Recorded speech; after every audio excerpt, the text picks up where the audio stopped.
Welcome to another session. I hope you are well. Um, in today's session, I'm going to be speaking to a topic that I call wasted years. It's directed towards women. The session I covered yesterday, I was speaking to men. At the core of my message was the importance for men to not to waste women's time, especially good women, and how to recognize those who are wife material and those who just want to have fun. And for men who are not ready to be committed to women, that they should leave the good women alone, uh, so that those women can invest their emotions and time, their youth, their beauty in men who really want to be in relationships. I have frowned upon, and I still do, frown upon men who waste the precious years that women have. I'm going to invert the conversation, but not a complete inversion. I like to speak to the women about wasted years. I've spoken to the men, and I've called upon them to be a little bit more aware of how uh, broken promises can ruin a woman's uh, life and years. But it's important to also explain to the women how they should stop allowing themselves to be taken for a ride and to avoid long relationships that end up going nowhere. Let me preface today's session by as follows. Between age 18, as a matter of fact, between 16, in the UK, the age of consent for sex is 18, the age at which you become functionally, or from a societal perspective, an adult, is 18. 18, therefore, is the age at which we start to treat you in society as an adult. It doesn't necessarily mean that you're mature or intelligent enough or independent in your reasoning faculty to make good decisions. In any case, we start with 18. What that simply means is that for a woman, from 18, although biologically it's from when you actually start your cycle, but from 18, you have a shorter window of opportunity to make certain decisions, certainly decisions regarding whether you want to have a family and who you want to be with. At 18, you've also been let into this world of freedom, and you're trying to experience new things. You want to let go of your parents and your loved ones, and their words and their, you might say, their boundaries and restrictions. You want to embrace the world. And so what you have as a woman is this conundrum between making the best decision, which often requires discipline and delayed gratification, and experiencing life, which requires freedom. Order and chaos or freedom are opposed to each other. If you have good people around you, guiding you and advising you, it's possible to maximize your youth, but not lose yourself in the process. Those who do that and make those decisions carefully end up looking back in time and realizing that they made good decisions. My experience has been that most modern women fail in that careful balance, not because they want to fail, and sometimes not because necessarily they're destined to fail. Most of them fail because they do not have anyone telling them to be careful or to look out for areas and men that could be deceitful. Now, what that simply means is that as a woman, there are some decisions that you have to take into consideration very early.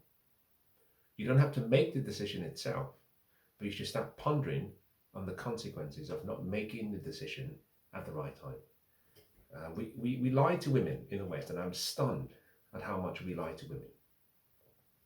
We understand this in basic economics, that wherever you have finite resources, and such as we have in various parts of our economy and in various nations, wherever you have finite resources, you never have solutions. You always have trade-offs. You're trading one choice for another. So bringing that concept into relationships, your choices will come with costs. Your choices will come with constraints. Your choices will come with consequences, and your choices will come with trade-offs. We tell women that they can have it all. Awful, awful advice. Men cannot have it all. Women cannot have it all. Nobody can have it all. The earlier you can get that into your psyche, the easier it becomes. The reason being that you are able to understand that as you're making a choice, there is often an unintended consequence. Sometimes there is a trade-off for which, in the short term, what you get might seem an equal exchange, but in the long term, it's almost a zero sum. You're losing. Now, when it comes to relationships, I separate relationships into two parts: dating and relationships. Rather, I made a mistake. I separate intersexual dynamics into two parts: dating, relationships. Women pay a heavier penalty and price in the dating scene if things go wrong. A woman decides, therefore, as the gatekeeper, recognizing that she carries the heavier liability, who she gives her body to, her emotions, who she gives her intimacy and shares intimacy with, and who she allows to his seed to bring into the next generation. So she decides who she reproduces for. In simple terms, women decide when sex happens. A woman decides when intimacy happens. A woman decides when she actually brings to term a man's offspring. If she gets this decision wrong, she pays a heavier penalty. Generally speaking, a woman can only reproduce once in a year, or once in 9 months. Men can do that multiple times in a month. So men do not carry the burden of reproduction and childbirth. The consequence of sex, therefore, is on the woman's shoulders. In the relationship marketplace, men carry the heavier burden and penalty when relationships fall apart. We lose half our assets. The woman gets 90% custody. The woman gets the family home. In most cases, 70 to 80, sometimes 85% of the time, the woman is the one filing to dissolve the marriage. The man therefore carries most of the liabilities. So men are very careful about who they go into relationship with. My gold standard for relationships is marriage. Not cohabitation, but marriage. The implication of both marketplaces is as follows. As a young woman, if you're going to date, recognizing that to men, dating is no different from just having sex. It's short term. It's about fun. It's about enjoyment. Most importantly, it's about him ejaculating. Really that simple. We do not sit with you because we think you're interesting or special. We do not sit with you because we want to understand your political views and understand your social perspectives. We do all of that dancing around, which is a game, so that we can get access to sex. When we get access to sex, our need to have that repeat and continue can be so strong that we will sometimes go against our moral code. We might not like you enough to want to share a life with you, but we might like you enough just to have the sex continue until we find something better. Men will never lie, will always lie about their true intentions in the dating marketplace because the woman is the gatekeeper. So we have to say everything that seems right to ensure we get access to sex and continued access to sex. In a session I did yesterday, I made reference to how it's important for a man to ensure he doesn't date a woman for more than 6 months if he has no true intentions of taking it seriously, not to waste a woman's time. I'm going to present it from the woman's perspective in today's session, by encouraging women not to be fooled by the words you hear from a man, not to be carried away by his promises, not to be drawn into his purpose and vision, but instead to be rational in your interactions with men and not to put all your chips on the table too early. Now, to understand the session so far that I'll be covering, let me give you something that might be useful. Success is a numbers game. We understand numbers because they're very easy to measure. In the marketplace, a man's value can be ascertained numerically. A woman's value can also be ascertained numerically. As a woman, your value to your family, to your nation, to your society, to your friends could be infinite. In the marketplace, with regards to intersexual dynamics, your value is not infinite. Your value is judged.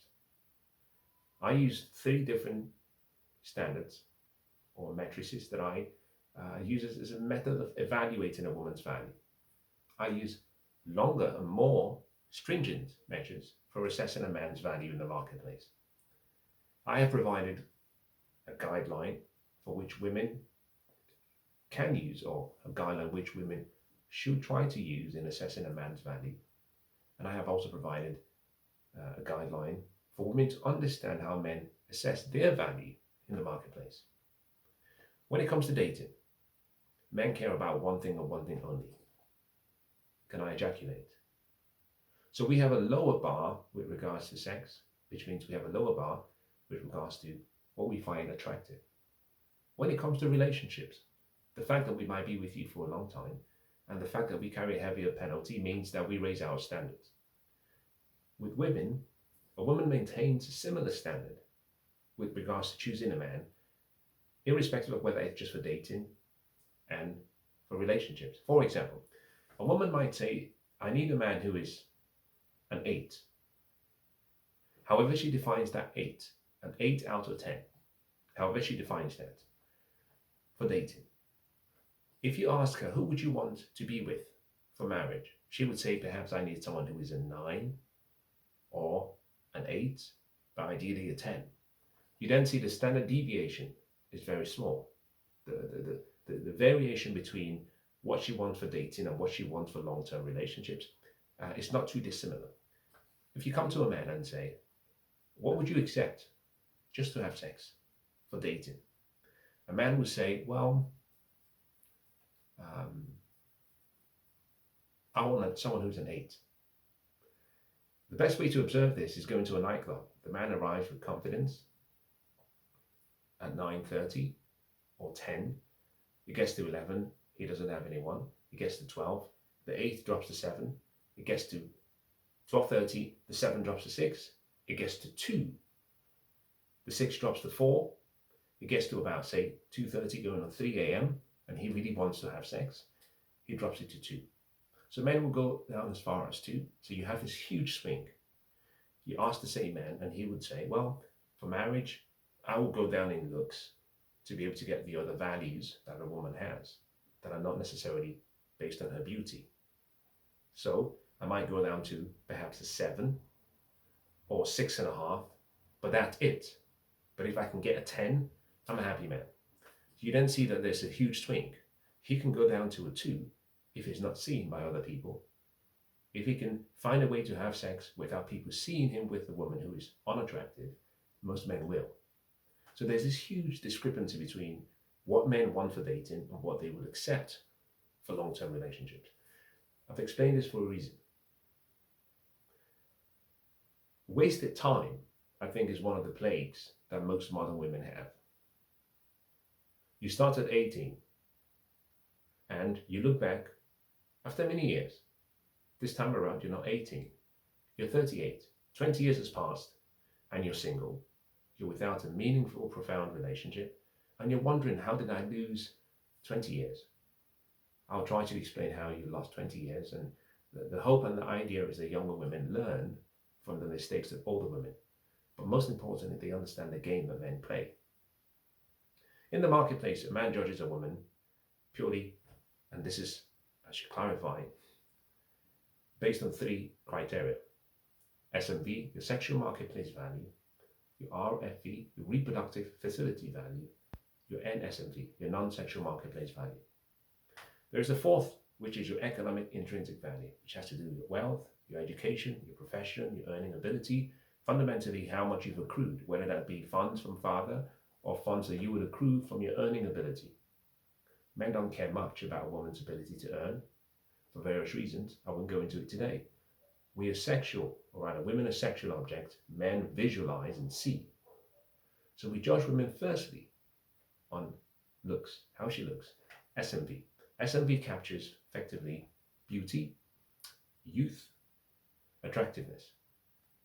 It takes into account various things: height, height to weight ratio, height to waist ratio, fitness, proportionality, and beauty.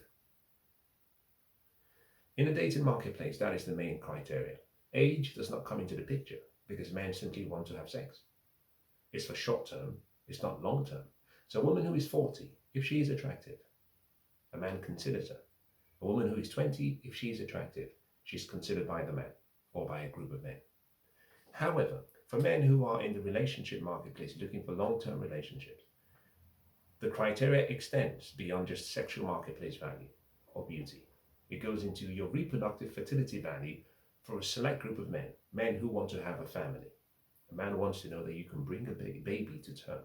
So he judges you based on your RFV, your reproductive fertility value, which is linked, a heuristic for that is your age. At a certain age, the probability of bringing a child successfully to term without any complications in the short or medium term drops. The younger you are, the higher your value from a reproductive fertility perspective.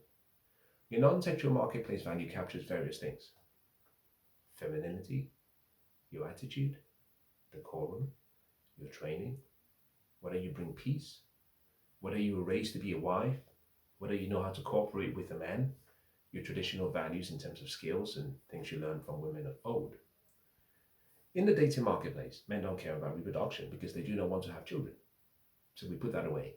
Men do not also care about whether you're a bitch, or whether you have bad manners, and whether you have a temperament. Why? Short term. They will tolerate from a beautiful woman bad behavior because they're thinking short term. But in the relationship marketplace, what men tend to do is aggregate beauty, youth, chastity, decorum, manners, behavior, femininity, traditional values, etc. And then they make an assessment of where they think you are. So you cannot just be beautiful and dumb. You cannot just be beautiful and have a Jezebel spirit or disagreeable. Because the man is thinking, can I coexist with you long term? I've gone on a while in explaining this for a reason. If a woman is judged by men on a sexual marketplace value to have a ranking of, say, a 7 out of a 10, then it means that she falls within the top category of attractive women. She's above the norm. She's above the median and she's above the average. She's far in excess of average. Average representing 5. It means that most men will find that desirable. Here's where we begin today's session, which I hope women will listen to very carefully. Between 18, which is when effectively you are an adult and you can make your decisions yourself, and when most men will look to date so that it's legal, there is a time clock. A woman has to get certain decisions very early. If she misses the windows of opportunity, nature starts to shut the doors. Men and women both age. Men and women both have a reproductive fertility value. Men and women have both sexual marketplace value. Men and women both have non-sexual marketplace values. Men and women both have economic intrinsic values. Men, however, have a little bit more that are used to judge a man's value. So you can see that the valuation process applies to both parties.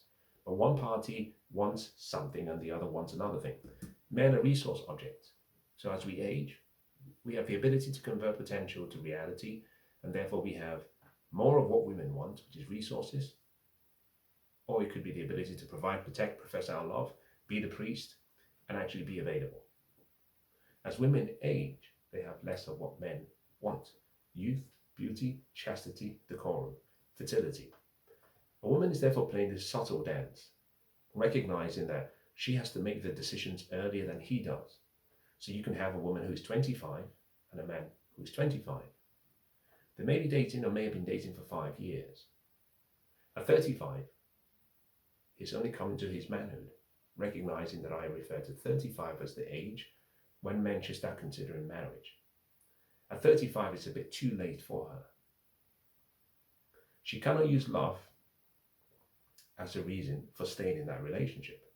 At some point, she either has to walk away or she has to accept that she's making a trade-off. I don't believe in ultimatums, but she has to accept that she's making a trade-off of potential having a life and a family for him. I strongly advise women not to sacrifice all that they desire for a man. I don't think any man is worth such a sacrifice. Be very careful. If there's something you really want, stay true to yourself. Bill Gove, many years ago, a great speaker, is known to have said the following. He said, if I want to be free, I have to be me. Not the me my father thinks I should be. Not the me my mother thinks I should be. Not the me my friends think I should be. If I have to be free, I have to be me. But first, I have to discover who me is. Socrates talked about know thyself. We understand that, know thyself, the two words. What we fail to understand is that there are two others to make that entire conversation complete. One of them is be thyself. And the other is study self. You have to study self first to know yourself. And when you know yourself, then you have to become self. And so most women, it's important to recognize how time is not an ally, especially if you were young. Certain decisions have to be made very early and with careful consideration. Let me expand. A woman who's 18. Now I'm going to go through a few things that women might find it difficult to accept. This is biologically accurate and data driven. Prior to the 1940s, the average age in the UK for marriage for men and women was roughly about 25, between 23 and 25 for women and men. The life expectancy was about 45, if you were lucky. This is prior to the 40s. We hadn't developed all of these intelligent innovations, both biologically and otherwise. If you got married at 25, you had 20 years to live, at best. At 45, you were dead. And if you were lucky, you lived to 46 plus. But most people died before 45, for whatever reason. Wars, death by, you might say, lack of clean water, etc. People accepted the importance of embracing life and starting life early. By the 1960s, we had solved the issue about survival and wars, and people had more choices. The West became wealthy. That number today has, or rather, the marriageable age, on average, in the UK has moved from 25 up to 35. And that's a problem. Men mature very slowly. Therefore, we can delay certain decisions. Women tend to mature in a manner that is consistent with biology and the shutting of the gates. So, for example, a woman's beauty has a fixed time frame, just in the same way that a man's beauty has a fixed time frame. Men a resource object, women a sexual object. Women judge men based on resources predominantly. Men judge women based on youth, beauty, chastity, decorum, fertility. What it simply means is that from a man's perspective, the number 30 is the cutoff mark in terms of your sexual marketplace value. It means that between 18 and 30, you have 12 years where you are at the peak of your beauty. After 12 years, the deterioration and depreciation is extreme. You cannot compete at 30 with your 20-year-old self, all things remaining equal. You just cannot. It means you have 12 years. Now pay attention to the numbers, because the numbers is where I think the gem of today's session lies. If beauty lasts about 12 years, if you spend 1 year with a man and you give a man 1 year of your life, you have given him in principle 5.5% of your peak beauty. We'll round it up to 6%. If you stay with him for 2 years, he gets 12% roughly. And that continues. Therefore, women should be very careful about this long relationships that we get into that are going nowhere. Now, I made a mistake. I should have prefaced an important statement. For most women and most men, for women up to age 30, all of the relationships you've had between 14 and 13 up until 30 will amount to nothing. They'll be very short-lived, casual, some will be long-lived, but you will not end up with that person for a lifetime. For men, the number is 35. So for a bulk of our peak youth years, we're wasting our relationship time in relationships that would amount to nothing. The whole idea of I'm trying to gain experience is laughable. Now keep that in mind as I continue. Beauty lasts about 12 years for women, and therefore a woman has to make early decisions to find the most suitable man the younger she is. Fertility, on the other hand, in terms of peak fertility, begins from about 18, and a woman has a fixed quantity of eggs once she starts her cycle. The quality of eggs and the quantity starts to deteriorate over time. 35 is what we call geriatric pregnancy. It simply means between 18 and 35, a woman has 18 years to ensure that if she wants to reproduce and have a family, she does so earlier. I know there have been huge biological advancements and improvements to help that process extend. I'm speaking about what your obs and gyn obstetrician and gynecologist will tell you. From 35 and over, high risk for the mother, high risk for the baby, and all the complications post-birth for the child. If you're with a man, therefore, for 1 year, from a reproductive fertility perspective, I think I may have made some mistakes in the numbers. I made reference to the sexual marketplace value and how beauty lasts 12 years. So 1 in 12 is 8.3%. 2 years is 16.6%. That's for sexual marketplace value. For reproductive fertility value, 1 in 18 is 5.5%, or round it up to 6%. If you're with a man, therefore, for 2 years, you've gifted him roughly about 12% of your peak fertility years.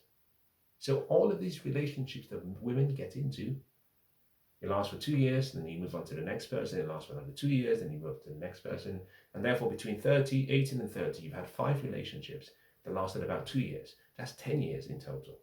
From a peak SMV beauty attractiveness perspective, you have given a man 10 years out of 12 your peak beauty years.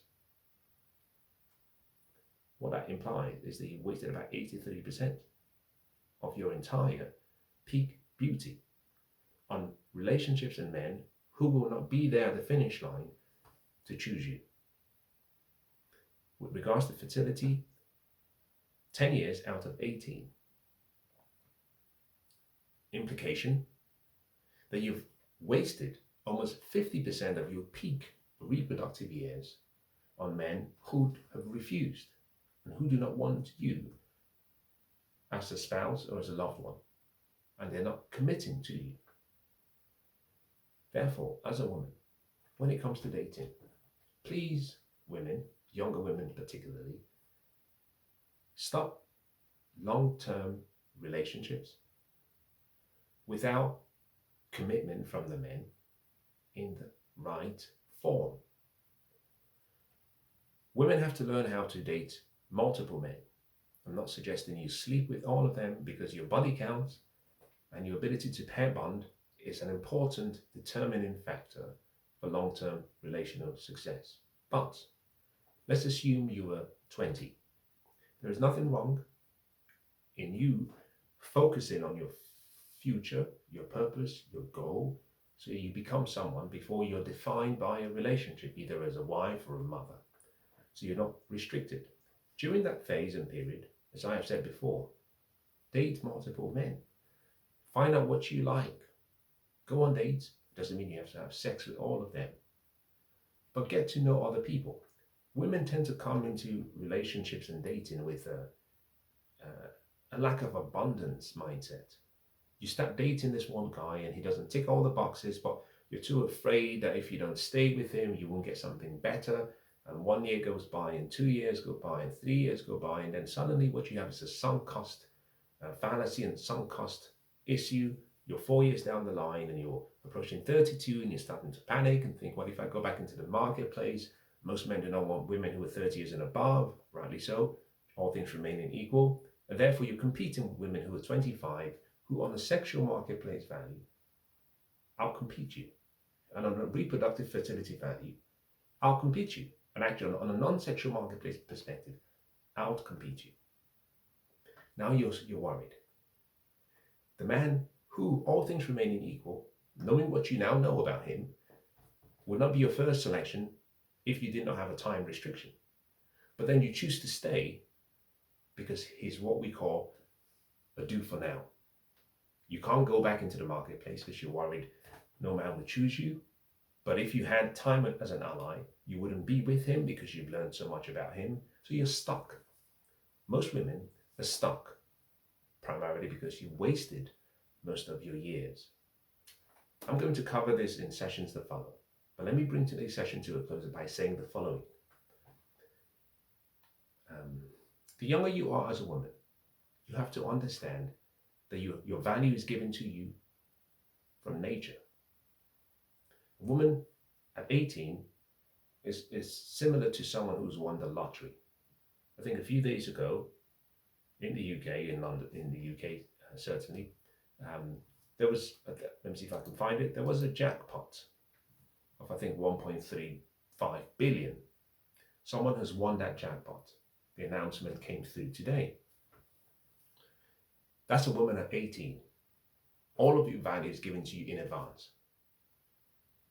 What is intelligence is that you need to take that value with wisdom, discernment, intelligence, and invest it carefully.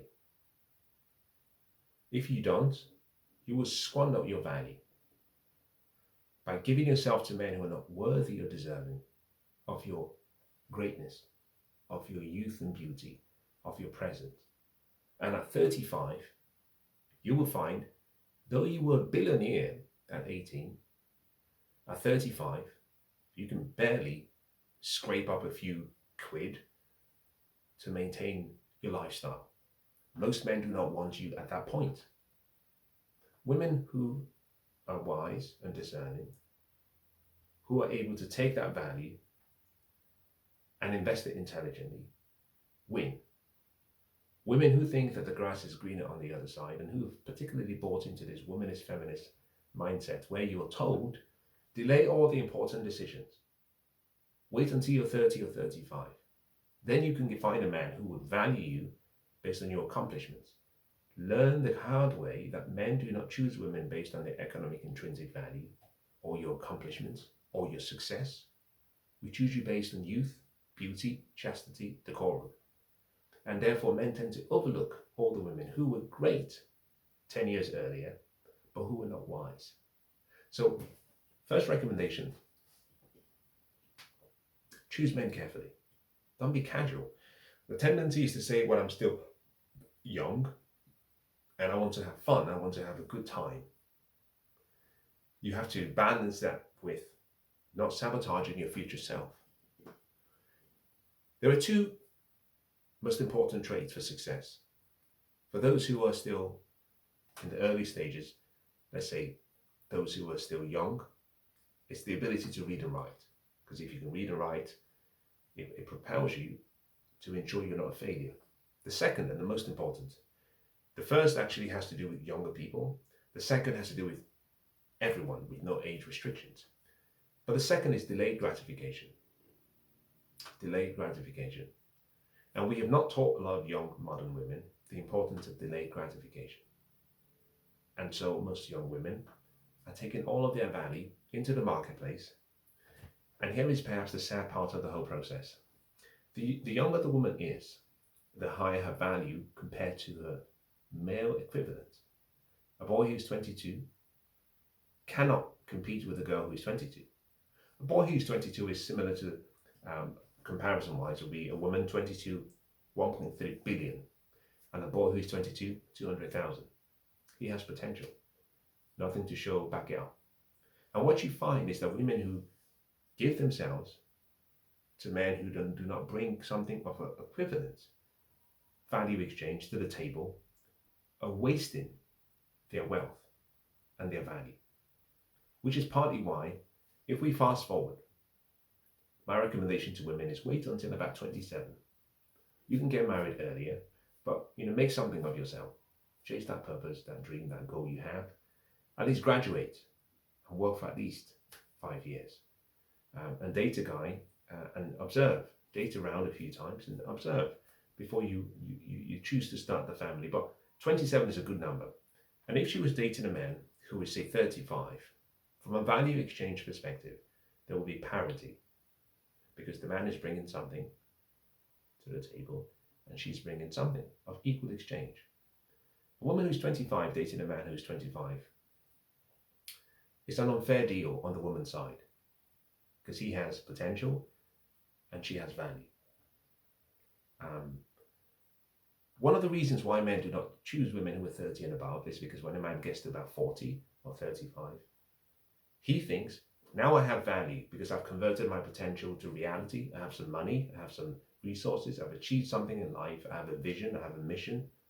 And he's looking for a woman of comparable, equal. But he's not looking to her resources, he's looking to her youth and beauty, which is why most young men, 35 or over, will overlook women who are their peer group. So as a woman, carefully select the men you date, firstly. Number two, put a timeline on your relationships. Stop this long-term.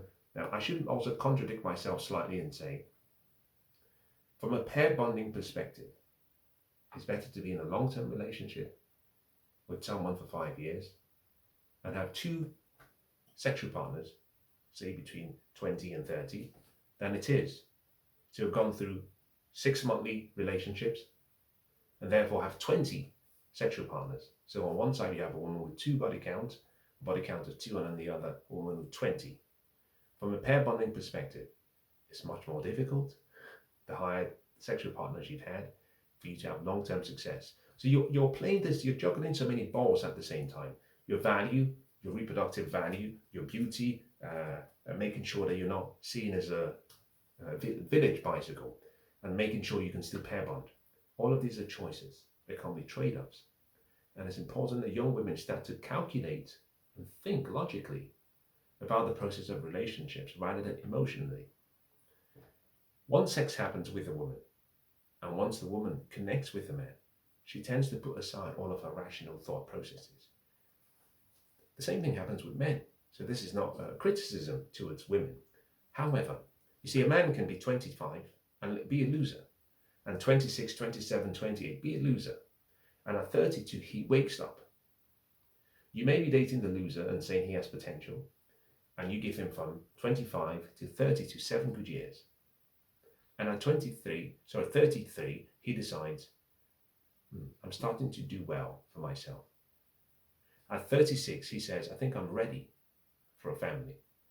Now, you've been with him since 25, 11 years. But now he's ready to choose.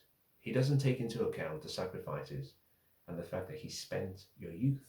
He overlooks you and looks for a woman 10 years your junior. And this is where most women feel that they've been hard done by. You haven't. You were naive, you were silly, you were stupid, and you had it coming. Now, I hope this has been useful.